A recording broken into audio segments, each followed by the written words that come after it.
can't rank up in Counter-Strike 2, and it's not because you suck. It's because you are making the same exact mistakes every single time. So today I'm going to teach you 5 of these mistakes that we're making, and I'm going to give you a solution so that you can rank up and no longer be hard stuck. The first bad habit is that you are constantly going on autopilot. This is one of the worst things that can happen as you're trying to rank up and get better. I see this in face level 9s, face level 3s, you know, just a very common thing across the board. And all it means is you're just coming up here and doing the same thing every round. Maybe you throw a molly, and then after that molly is fading, you sit up here and then throw an HE grenade to try to damage people. None of it is inherently bad when you're going through the motions of these things, but you just become so predictable and people know exactly what's going to happen. You constantly need to be playing off the radar, off the information. If you get spotted in a position one round, the next round you better be somewhere else. It can be something as simple as one round I'm sitting here and spotting on B, just crouching and uncrouching or just holding, and then I get the kill. That means the next round I need to do something different. I'm going to just do a standard jump spot over here now.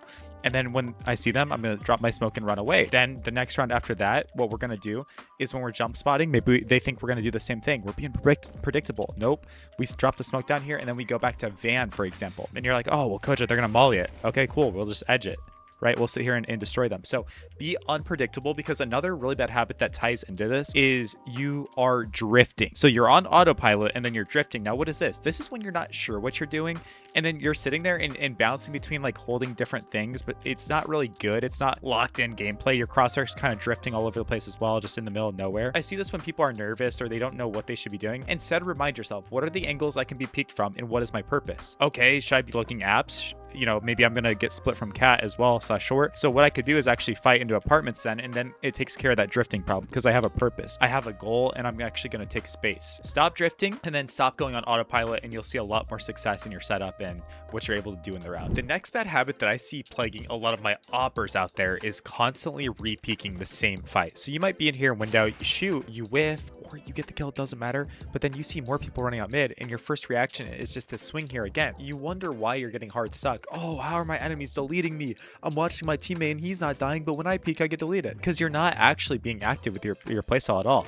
Shoot, go float, do something else, right? You can throw some nades and stuff, of course, but be active, fly around the map, go over here to ticket, do a play with your teammates, and that's where you could even help them out a little bit and be like, hey, I'll flash ramp for you. Bang, get in there. But you're constantly changing this position so your enemies have no idea where you are, especially oppers can get a lot of free shots like that. But even riflers, I mean, dude, say I'm this window player and this mid fight doesn't go my way. I'm on like 1 HP. One of my favorite tricks, and I was even doing this against the players who had won majors when I played over in Europe. I would say, hey, get me boosted up here. And even though I'm the bot in the lobby, I'm like the worst guy out there. I'm playing on a laptop. I get active. I get boosted in a position like this. I bump my teammate off of his position. And bang, I get a free kill on the guys looking out here, because there's no way on earth they're going to kill me in that spot, right? Like I just have such a free advantage. So you have to change things up if you want to stay active and get rid of that deletion that's happening to you. I'm always getting deleted. I'm always getting killed. Well, because you're not actually thinking critically. So start thinking critically and watch what can happen. Most players that I coach have been tanking their chances to win a round out of nowhere when they find an advantage, because they don't understand when to play aggressive and when to play passive. Let's take Mirage, for example, here. You know, maybe we get into a favorable position. It's a 4v3. We kill the window player. You know, our teammate takes out another A player. And what happens in a lot of pogs I'm watching in these demos is you guys just want to react too early. We now have a 4v3. There's 3 defenders holding both bomb sites and middle a lot of times. It's so easy to win if you just reset and hit something together. But no, we get this advantage. And what happens? One guy wants to sprint down here and dry peek into con, and oh, what the heck, dude? That's unlucky. They're double peeking me. But even if you kill them, oh, another guy's on cat. A lot of times, if you're playing against good CTs, they're going to find ways to connect and play together in these mid rounds. And by the way, that's what you should be looking to do as well. And that's why I'm telling you guys, on T side, you need to regroup. You need to rethink your plan, because it's so easy to win these rounds until it's not, right?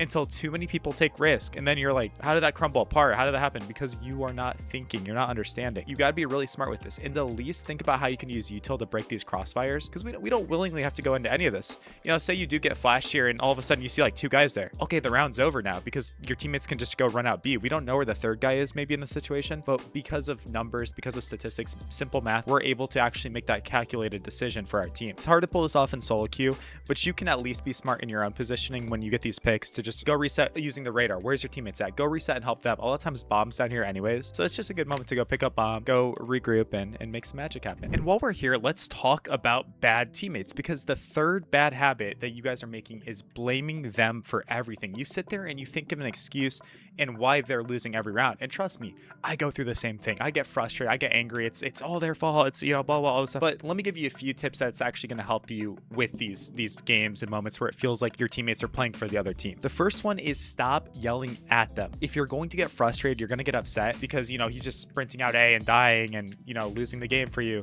Do it to yourself first. Just yell to yourself. Don't actually use your mic and say these things to him, because all it's going to do is make him want to throw even more, right? You're going to tell everybody else, you're going to tell other people.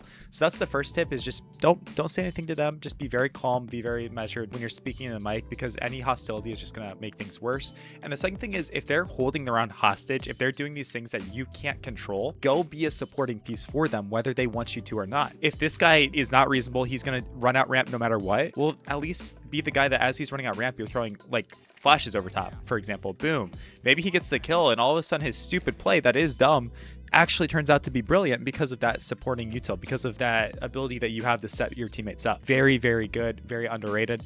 Another thing I see some of the players I coach falling into bad habit-wise is they say, oh, I'm not dropping that guy because he's throwing, he's trolling, he's doing all these things. Again, you're only going to make them want to do that more by being a bad teammate yourself. You can't fix a problem by also being a problem. Again, I understand. I'm frustrated with you. These people ruin games. Absolutely. Just be like, here, buddy, I got money. Take an AK and buy yourself another one. Be the bigger man, and then you actually can win a lot of these unwinnable games. But we just have to stop blaming teammates and start fixing their mistakes. I don't care what they're doing. You deserve to be at the rank you are. And people say, well, CoJo, look at this game. I dropped 40 kills, you know, and I still lose. If you are consistently dropping 40 kills, you're eventually going to rank up. You got to look at the bigger scope of things and still do everything you can, everything within your power to make the mood, the atmosphere, the vibe better between all of the teammates in the game. It's a big skill and will help you out in the long run. This video is brought to you by SkinsMonkey, the best CS2 trading site out there. Use my code CoJo at the checkout for an insane 35% deposit bonus. Let's talk mechanics. There's something that you are doing that is destroying your chances at ever ranking up. It's keeping you hard stuck, and that is going to be crouching. Now, crouching's not necessarily bad. Everyone says, no, dude, never crouch. It's horrible. When you have a rifle, crouching can be very good if you do it properly, and this is how you should be doing it. I'm gonna put in slow-mo. You're peeking aggressively here with your D key. When you spot your enemy, you're going to then counter-strafe with your A key. But as you're counter-strafing back this way, what we're gonna do is hold our crouch button while spraying. This means that if we accidentally double peek into this angle, for example, we can spray the enemy and get out and minimize our risk.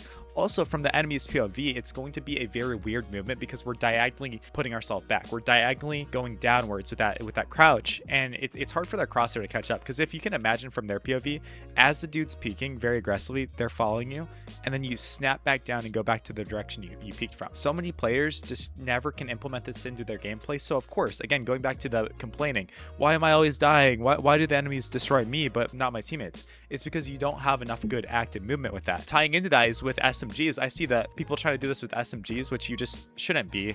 When you have a MAC-10, when you have MP9, all these different SMGs in here, you should just be very active. You should be jumping around, going crazy with it, especially if you're entering. I hate seeing people just sit up here and like crouching and spraying. No, guys, bad mistake. Instead, be a good entry, run out here with it, go crazy, make that space, and never look back.